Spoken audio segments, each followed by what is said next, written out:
Kung namatay ang iyong ina na nagmahal sa'yo, nagpalaki sa'yo, tinawag kang anak. At pagkatapos ng lahat ng iyon, may isang tao na nagsasabing, wala kang karapatang magmana, wala kang makukuhang kahit piso. Paano mo mararamdaman iyon? Iyan ang sitwasyon ngayon sa pamilya ng yumaong Philippine superstar na si Nora Aunor. Pero narito ang bagay na nagpapainit ng buong bansa. Hindi ito isang simpleng away sa pamilya. Hindi ito isang simpleng hindi pagkakaunawaan. Dahil ang biological na anak ni Nora Aunor, ang aktor na si Ian De Leon, ay nagdeklara na siya ang nag-iisang legal na tagapagmana ng lahat ng kayamanan ng kanyang ina na nagkakahalaga ng mahigit 1.1 billion pesos. At sinabi pa niya na sina Lotlot, Matet, Kiko at Kenneth ang mga taong tinawag ni Nora Aunor na kanyang mga anak sa loob ng maraming taon ay hindi legally adopted. At kung hindi legally adopted, wala silang makukuhang kahit piso. Ngayon, sasabihin ko sa iyo ang buong kwento. Una, alalahanin natin kung sino si Nora Aunor, ang Philippine superstar, ang babae na nagsimula sa pagbebenta ng money sa loob ng bus sa Iriga, Camarines Sur, at naging may-ari ng mahigit 1.1 bilyong piso na kayamanan.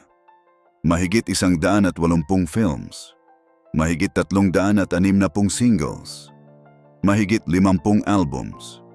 At noong Abril 16, 2025, habang nag-undergo ng heart procedure, si Nora Aunor ay pumanaw. Isang buwan bago pa man ang kanyang 72nd birthday.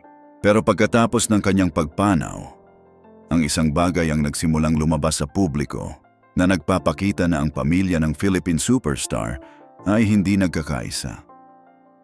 Dahil ang tanong na ngayon ay nasa isip ng lahat, sino ang magmamana ng 1.1 bilyong piso na kayamanan ni Nora Aunor? At ang sagot ni Ian De Leon, ang biological na anak ni Nora Aunor at ni Christopher De Leon, ay nagpabago ng lahat. Pag-usapan natin si Ian De Leon. Siya ang biological na anak ni Nora Aunor at ni Christopher De Leon. Ipinanganak noong 1975. Aktor din siya at kilala sa industriya ng entertainment. At pagkatapos ng pagpanaw ng kanyang ina, si Ian ay nagsimulang kumilos para sa pamamahala ng estate ni Nora Aunor. Pero ang paraan ng kanyang pagkilos ay nagdulot ng malaking kontrobersya. Ayon sa mga ulat, si Ian ay nagtatayo ng isang one-person corporation na tinatawag na Nora Aunor Enterprise and Foundation para pamahalaan ang legacy at estate ng kanyang ina. Isang one-person corporation. Ibig sabihin, isa lang ang may control, siya lang. At nang tanungin siya tungkol sa kanyang mga kapatid, sina Lotlot, Matet, Kiko at Kenneth, sinabi ni Ian, legally speaking, under the law, yes, I am ang nag-iisang legal na tagapagmana ng estate ni Nora Aunor. Dalawang salita, napakalaking implikasyon. Dahil kung siya lang ang legal na tagapagmana, kung siya lang ang may karapatang magmana, ano na ang mangyayari sa kanyang mga kapatid? Ngayon, pag-usapan natin ang legal na aspeto ng sitwasyong ito. Sa ilalim ng batas ng Pilipinas, ang mga legally adopted children ay may parehong karapatan sa mana, katulad ng mga biological children. Ibig sabihin, kung sina Lotlot, Matet, Kiko at Kenneth ay legally adopted, sila ay may karapatang magmana ng bahagi ng estate ni Nora Aunor. Pero narito ang susi ng buong kontrobersya. Ayon sa posisyon ni Ian, sina Lotlot, Matet, Kiko at Kenneth ay hindi legally adopted sa ilalim ng batas. Ibig sabihin, kahit tinawag sila ni Nora Aunor na kanyang mga anak, kahit pinalaki niya sila, kahit minahal niya sila bilang sariling anak, sa mata ng batas, kung hindi sila legally adopted, wala silang karapatang magmana. At iyon ang nagpainit ng buong sitwasyon.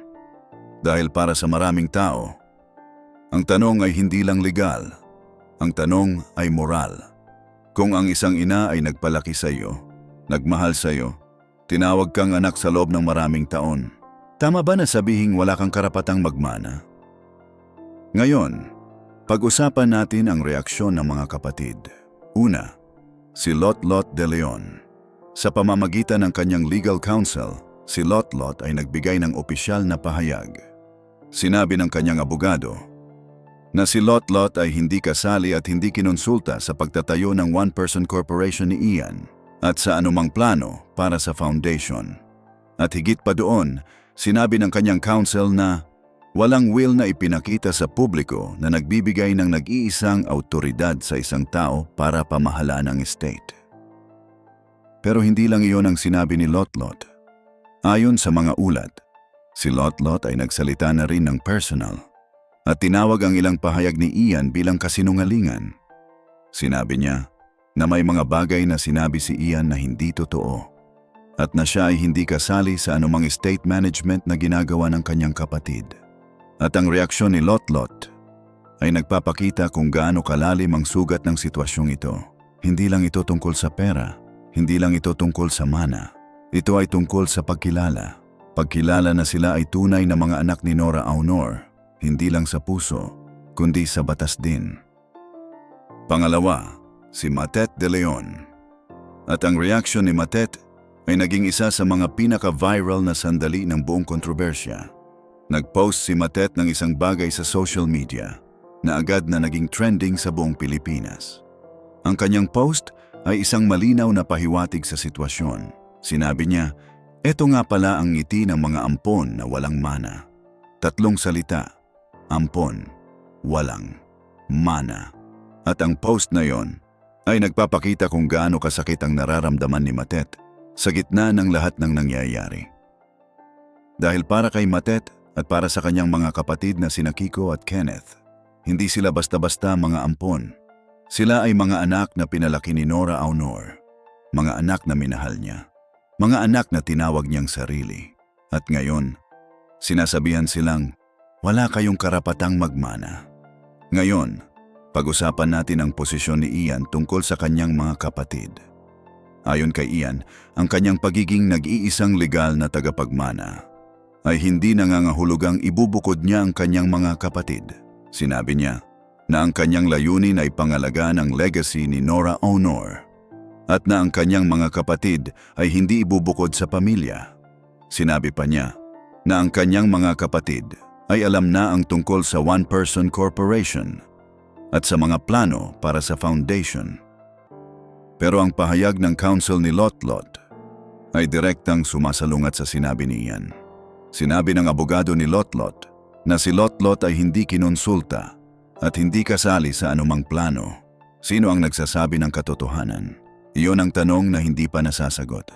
At sa gitna ng lahat ng away na ito, ang isang tao ay nanatiling tahimik.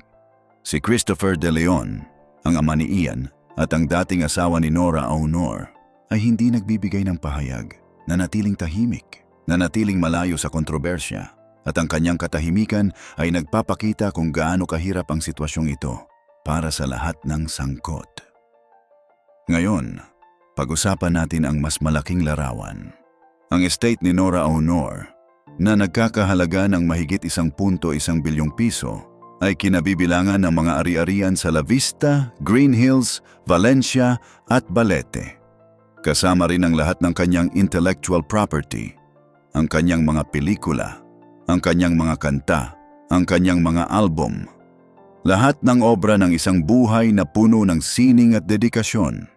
At ngayon, ang lahat ng kayamanang iyon ay nasa gitna ng isang away sa pamilya.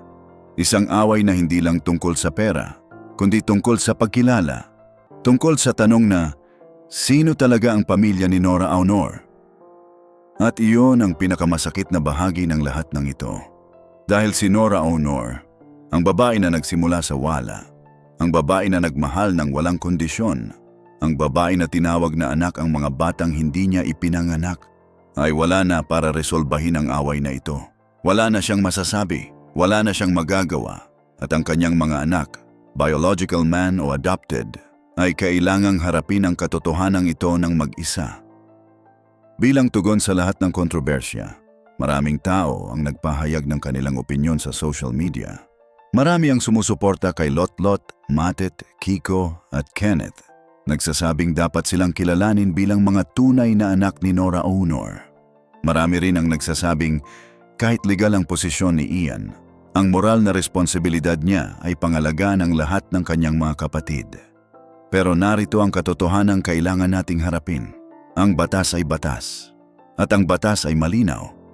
Kung ang isang tao ay hindi legally adopted, sila ay walang legal na karapatang magmana. Kahit gaano sila kamahal ng yumaong magulang. Kahit gaano sila katagal na tinawag na anak. Kaya ang tanong na kailangan nating sagutin, sapat ba ang batas para tukuyin kung sino ang pamilya? O may mga bagay na mas mataas pa sa batas, tulad ng pagmamahal, tulad ng pagkilala, tulad ng taon ng pagiging magkasama bilang isang pamilya, na hindi maaaring sukatin ng kahit anong legal na dokumento? Isang ina na nagmahal ng walang kondisyon. Isang pamilya na ngayon ay nahahati. Isang kayamanang nagkakahalaga ng 1.1 bilyong piso na nasa gitna ng isang away na hindi pa tapos. At sa gitna ng lahat ng ito, ang pinakamasakit na katotohanan, si Nora Aunor, ang babae na nagsimula sa pagbebenta ng tubig sa Riles. Ang babae na naging Philippine superstar.